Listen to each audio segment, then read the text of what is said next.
কিছু একটা ছিল যা একান্তই নিজের, খুঁজে ফিরি বারবার, ভীষণভাবে কাছে পেতে ইচ্ছে হয়।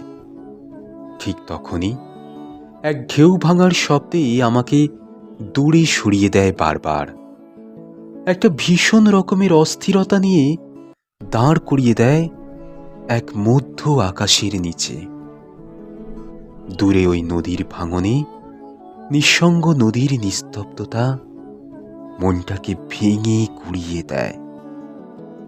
নদীর পলিতে চাপা পড়ে যায় সবকিছু। শ্রাবণের ভাঙা মেঘ মাঝে মধ্যে চিঠি দেয় নিম্নচাপের। হাট করে খোলা আছে অভিমানের দরজাটা। জানালায় দাঁড়িয়ে বৃষ্টি দেখি আর অপেক্ষা করি তোমার আসার।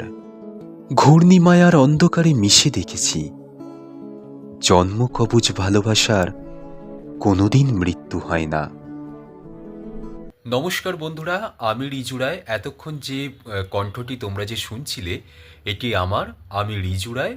আর এই লেখাটি লিখেছেন আমার দিদি সুতপা দাস। সুতপা দাস দিদি খুব সুন্দর লিখেছেন। মানে এত সুন্দর লেখার জন্য মানে আমি দিদিকে কি বলবো, মেনি মেনি থ্যাঙ্কস। দারুণ একটা লেখা। আর আমি এত সুন্দর মানে সুতপা দাস দিদির এত সুন্দর একটা লেখায় কণ্ঠ দিতে পেরে আমি নিজেকে খুব গর্বিত মনে করছি।